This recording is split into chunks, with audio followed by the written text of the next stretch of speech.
There's so much about games development that we never get to see. Even when developers talk to us about a game they've made, they're always talking about the game that was made, not the dozens of other versions that could have existed. Well, today we're going to talk about a version of Hyper Light Breaker that you will never see.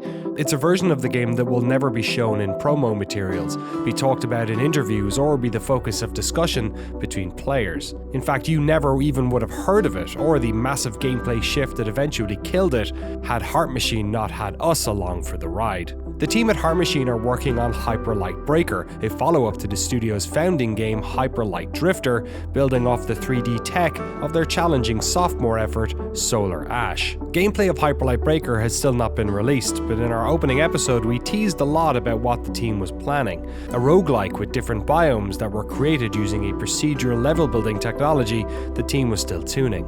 This version of the game would have had players completing levels and moving on to the next ones, a level-based roguelike like so many others, but with procedurally generated levels that were larger in scale than most. But this version of Hyper Light Breaker is now gone, reduced to a stepping stone on the path to a more exciting and groundbreaking idea. Explaining what happened is going to take some of your time and attention, not only to understand how the decision was made, but how the team thinks they can pull it off, what new challenges this design flip creates, and even how their publisher reacted when they told them they were making a different type of game. But before we do any of that, we have to explain how the game changed. And this all starts with one word, a code word, in fact, Pangea.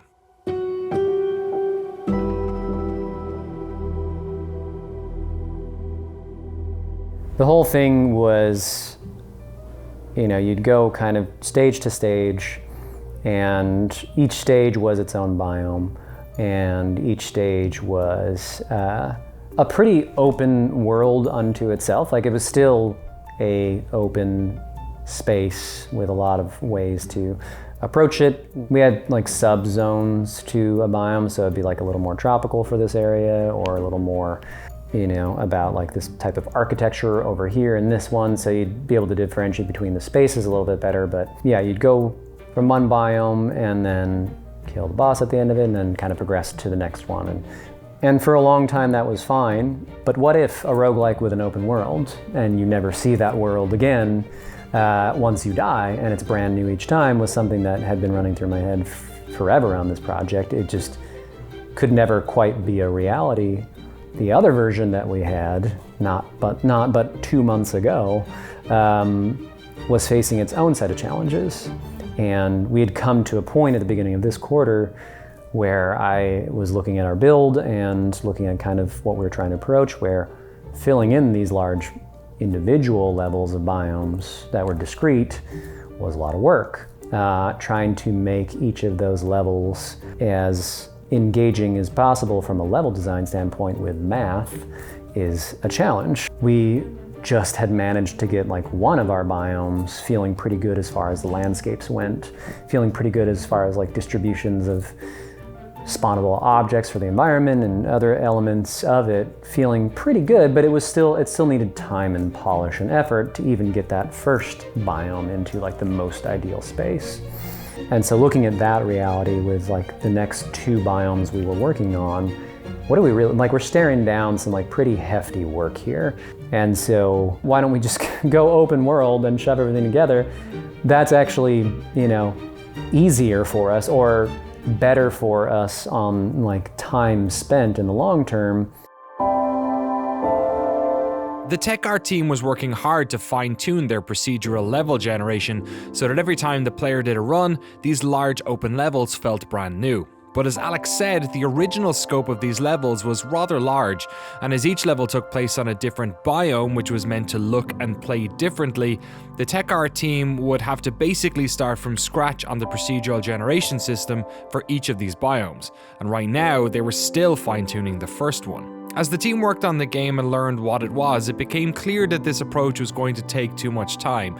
But through working on the game, designing and playing it, they had come to understand Hyper Light Breaker much more, what was fun about it, where its strengths lied, and where it was weak. And these large levels often felt just that bit too big, causing more work for the level design team to fill out the spaces and encounters. And so it was that over the course of months of meetings and brainstorming, studio leadership devised a solution to help solve these problems, while also making for a more interesting game. Instead of several of these large open levels, they would simplify them, make them smaller so that the proc gen and level design teams could fine-tune them more easily. And instead of separating these levels by loading screens, they'd combine them, sort of like the supercontinent Pangaea that existed before time and pressure spread out the world as we know it today. They would push all of these different biomes together and procedurally generate one level, the entire open world.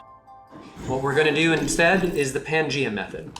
And what that means is other biomes will be combined in a single map for a true open world experience in a roguelike structure for the first time ever. We get to retain our large individual biome sizes with plenty of exploration here, plenty of things to fight, plenty of things to collect, but now everything is more unique. Now everything is more clear. Now everything is more navigable. The size and scale finally feels right. It is starting to click. This is a very big aha moment for us. Previously, the main island was a single biome, and then when you finish that, you'd go to the next biome and the next biome. So we had these large pieces of topography that were made up of different zones or sub-flavors of the larger biome. We are basically having smaller, they're basically islands, but because each island can have sub-islands, we call them ilomes, which is sort of from islands from biome. So each ilome means it's coming and representing a single biome, but it could have small sub-islands, but in the end, it's kind of like a roughly 400 to 600 meter wide thing.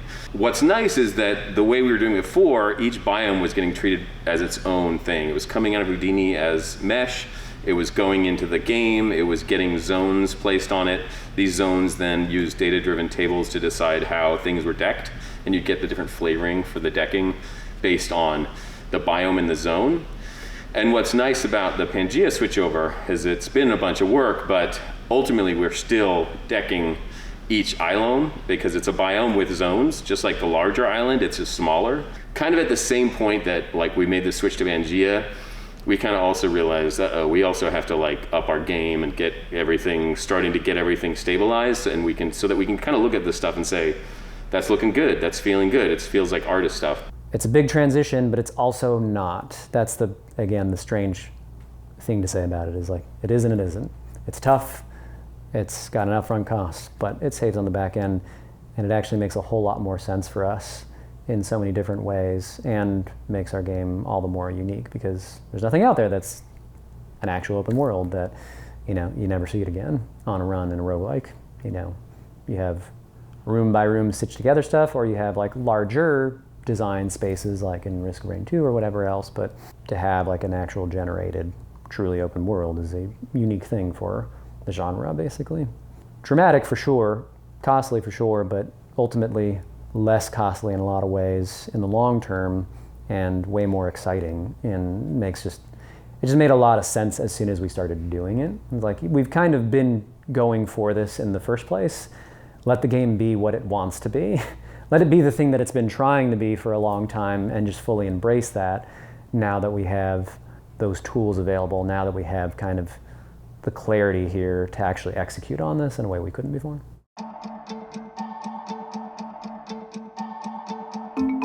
The tech art team was previously pumping out different procedurally generated levels for each biome, but now they'd only have to do one open world that contained all of these biomes. So while it would save time further down the road, the tech art team really needed to solve this procedural generation system as quickly as possible. To help create a target for tech art, the design team made a target version of Pangaea manually. This target level is what Len and the team were trying to get Houdini to hit.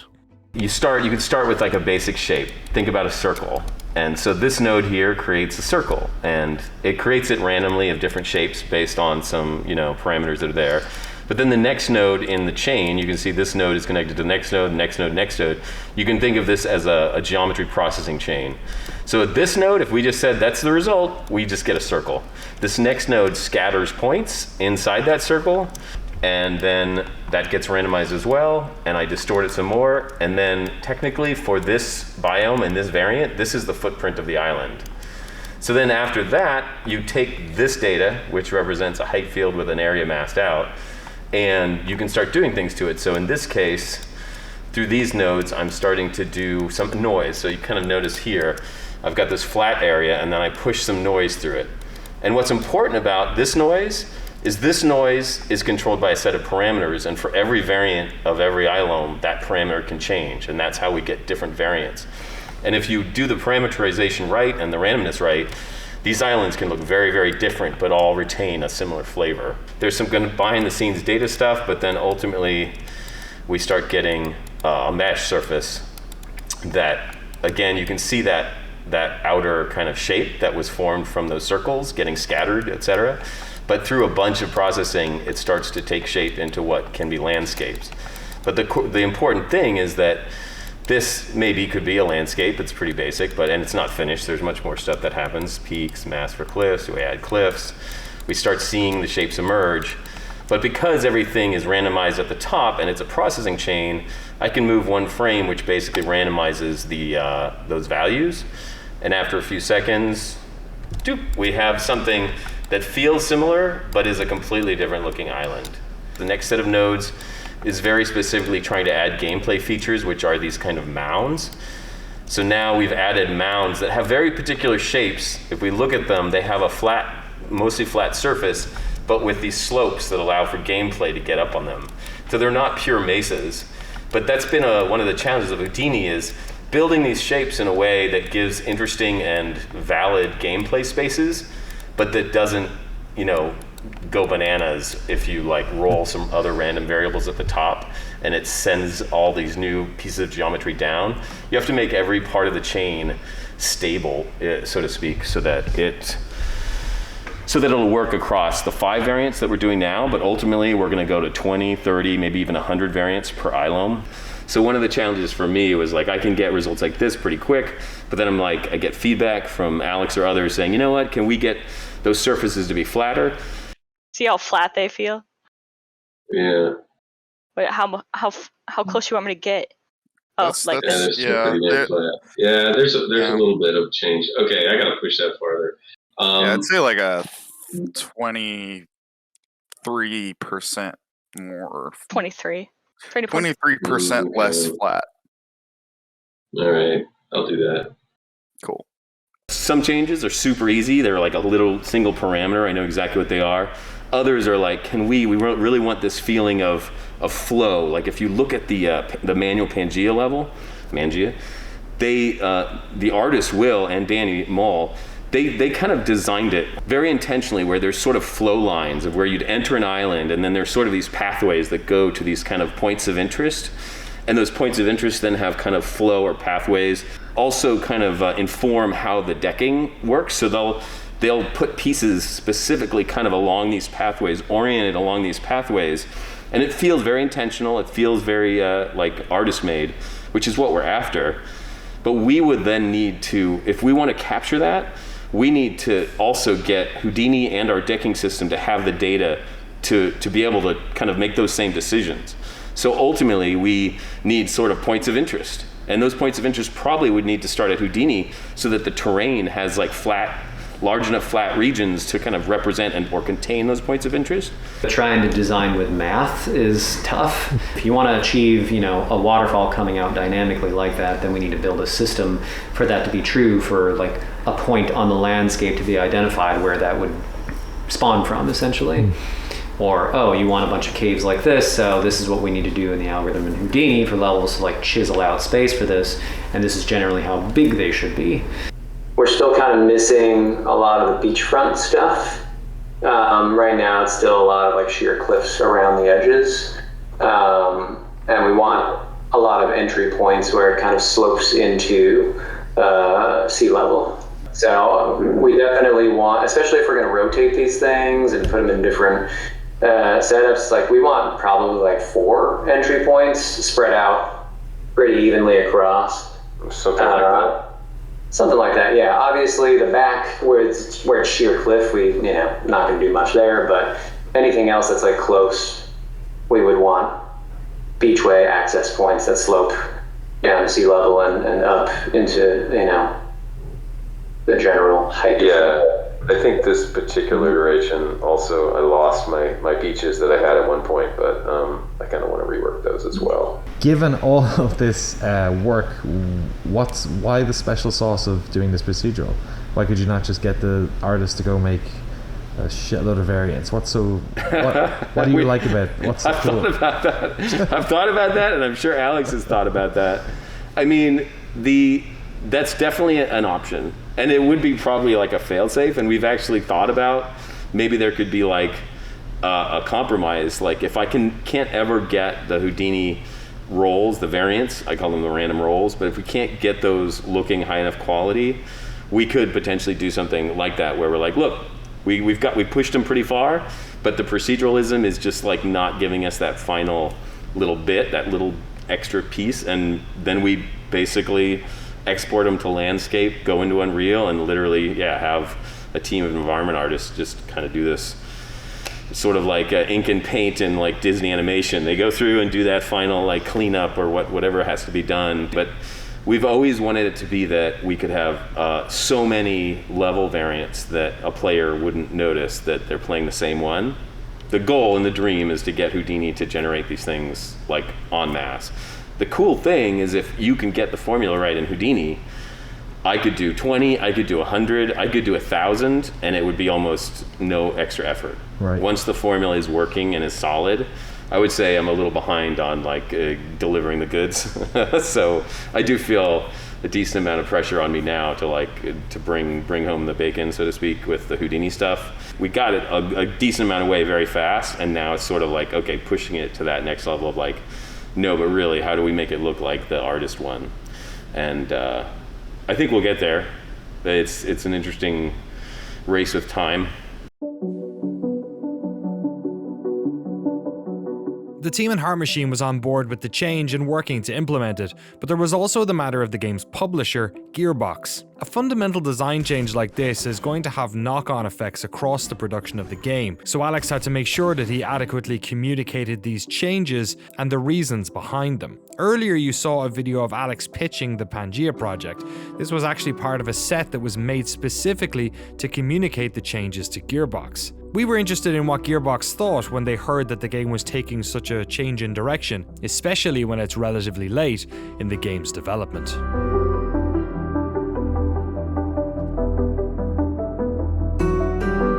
My name is Yoon Im. I'm the president here at Gearbox Publishing San Francisco. First thing is we do provide usually funding for development studios to make sure that they have enough cash to develop the games. Also, we provide marketing support. Every month we have an internal meeting to review the progress of the project and look at what changes have been made and also what changes are coming forward. You know, the team at Heart Machine suggested to us that they wanted to make it more open world. Yeah, it was concerning a bit. You know, anytime there's a change in development, you kind of say, hey, is this the right thing to do? But yeah, I mean, you know, Alex and the team did a really good job explaining to us, you know, why they're making the changes. I think he also sent us a video that was narrated, explaining, he was actually playing through the world, going through the world and showing us why he's making the changes. So I think that really helped us feel more secured about the changes. I think as a gamer, I think choice is good, right? So, you know, before the game was very linear and you had to go from one level to another. Now you have the freedom to kind of choose where you want to go next. And how you explore the world, so I think it's a good change. The studios are usually the ones who are responsible for the creative vision of the game. We will give feedback. If we think that something is not right, we will let them know, hey, we believe that this is not correct, or can you take a look at this? But at the end of the day, ultimately, it's up to the developers.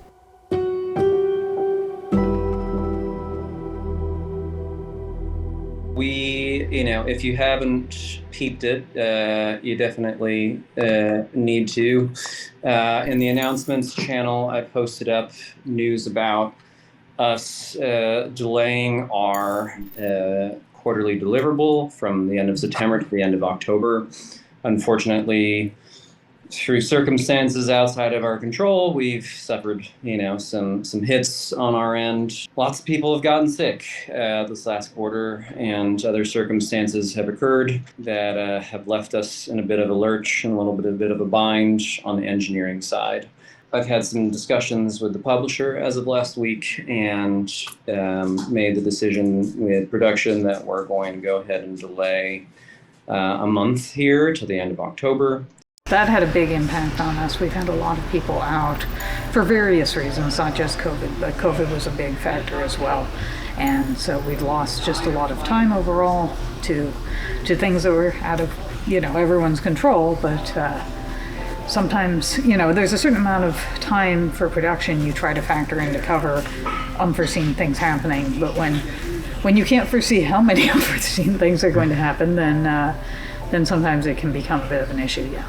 Turns out, COVID still exists. We're still in a pandemic. It stacks up over the course of a year. We had many different instances of people falling ill across the team, strictly from COVID, When you start to kick the can down the road a little bit, it's like, oh yeah, they're out for this much time, and okay, that's okay. We'll patch it up here, we'll move this thing forward, we'll move that thing back. It's like, you're still losing that time. That time is going somewhere and it's gone.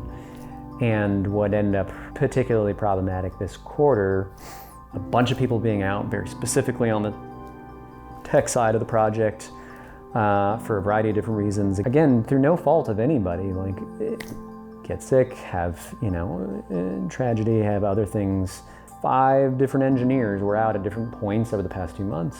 And that stacks up really quickly when you have most of your engineering team just kind of gone at different times. And it doesn't matter that it's spread out over time. It's it's still within the course of a pretty tight amount of time. It's now we have to think about what are we not able, what can we even deliver on this deadline that we have, because we have our quarterly deliverables. It's well, shit, no, we actually can't anymore. One more person got sick and it's that's it, that's kind of that was the magical number where we were kind of just skating along and it's really thin and it's oh, but we'll get through. And now it's no, there's no way. We can't deliver on the thing we're doing, because we're also doing this whole huge shift on this Pangea initiative thing on top of everything else. It's we did our best to plan for things. We did our best to accommodate. We did our best to give ourselves buffer, make things modular in the schedule and the game and whatever else. But there's a certain threshold where it becomes so absurd that we just cancel the game or whatever, it's so far, or just, you'd have to suffer such a huge delay, or do you have to make a substantial change to your production process? And so our substantial change is well, we just need to hire more people to have that buffer. That's what we need. And to cover the ground that we lost over the past couple of months and throughout the entire year, honestly. And that was the reality of it, is yeah, we've been kicking certain cans down the road, but we still got to pay them down. There's still a toll to this person being sick in January, way back when, that we never really quite paid down. That was just yeah, we'll worry about that weird bug where your little companion jitters and twirls around all the time. And we've just been kind of ignoring it for a year. It's that kind of stuff where it's no exaggeration either. It's it actually does that, and we were ignoring it for a year. It might not be blocking anything now, but it's going to block things when it comes to shipping. I know. I don't know what I'm doing. What have you done? Are there supposed to be this? Is this a typical number of dogs? No. No. Not at all. No. I'm not sure what's happening here. I feel every time I kill them, more of them show up. They're all a bunch of hydras.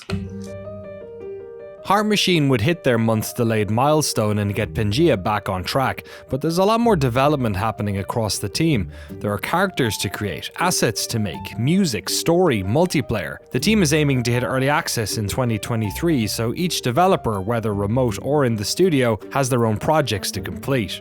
Right now, the studio has a decent split between local LA-based staff and folks who are more remote, but many of the local staff tend to work from home most days, so the amount of people in the studio on any one day varies wildly. Some days Alex has the place to himself, while on others the studio is full of people working on their own special slice of Hyperlight Breaker.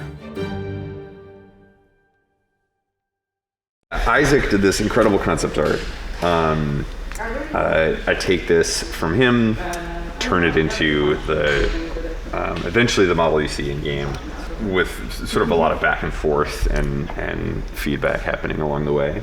So all of our characters, we do a blockout pass first, just because so many things can sort of shift. If we were to put in all the time and effort to sort of do the super refined version of this character, things might come up in the context of the game. Like this character has sort of a duller color palette. What if one of our areas the character like blends in too much to the environment? Then we'd need to go back and sort of, if we had gone through the full production version at that point, it'd mean we have to like do a lot more. You have to do a lot over and throw a lot out. Working this way, sort of doing our block out first pass stage of a mesh and seeing that in context, we can get all this kind of feedback of like color palettes, how it works with the environment. Does it blend in with enemies too much? Does it, there's sort of so many moving pieces that there's a lot of things that can come up at that stage that will sort of motivate character redesigns, or more often just little tweaks and adjustments from there. Working on these, so we have the regular versions, or this one is the broken down version, and these have been really fun to work on because I love taking an asset and being like, hey, you know, how would this look if like it had been like worn down over like years or like over war? So I love imagining that. Yeah, so these are the concept for these guys, and I love these were like completely like fleshed out. So it's like, hey, here's the full concept of each one. And originally we were just gonna do like some blackouts of these, but then they were like, you know, take it to the full extent to be able to show all the like nooks and crannies of each one. We're 3D printing one of my turrets from the that were shown earlier. So, and seeing how it turns out, because there's a lot of little pieces on it. So, just for fun. It will probably take a while because I set it to print it pretty big. Okay. I think you could make the VRE headset thing maybe a little bigger, and then put the drawn-in mouth on the below piece, so the eyes are just there on the VR mask. The heads up to call out with the wrist piece on there, with its location, and it being like a hard surface object, and probably get some crashing with the hand moving around as much as it's going to. Just wanted to call that out. If we can slide it up so it doesn't intersect with the bendy part, I think, yeah, that's a good call out, John. Cameron put these hyperfabs together, so like Will just gave like a general like shape of like, hey, here's what would look good, and then Cameron just like went in. Like these look absolutely fantastic and just feel good to run around Excel. So, but yeah, like just to be able to like test stuff out, see how it feels in general before we put it in the main game. And it feels very grandiose, which is what we wanted from the concept. I wish I could bring up the concept fast. So yeah, we have the, oh no, probably not that far. Yeah, this like side by side of like, this is what we were going for, and then this is actually it's probably better to go over here with the work in progress side by side of purchase area and work in progress of what we have so far. He's like, if you are gonna go that scared me. There you go. Oh, look at that! That came out so good. This little phase. We had no light. Yeah. Yeah, I was worried about that. I'm curious about right here. You can see where like the support didn't print, but it just seems fine. Oh, is that where it broke off? Yep. Okay. Piece. Is that like generosity that you're giving? I think that's but like I did it for in the industry. Pretty good. There's little bits here you can pick at if you want. There, your little friend. Oh, thank you. I'm surprised like how well the interior part. Yeah, the interior. I mean, it's good at doing stuff like that. Yeah. I like mechanical thing like this comes out so nice. Yeah. Because like any of those like clean lines that look so boring in like in Maya or whatever, this looks cool when it's printed.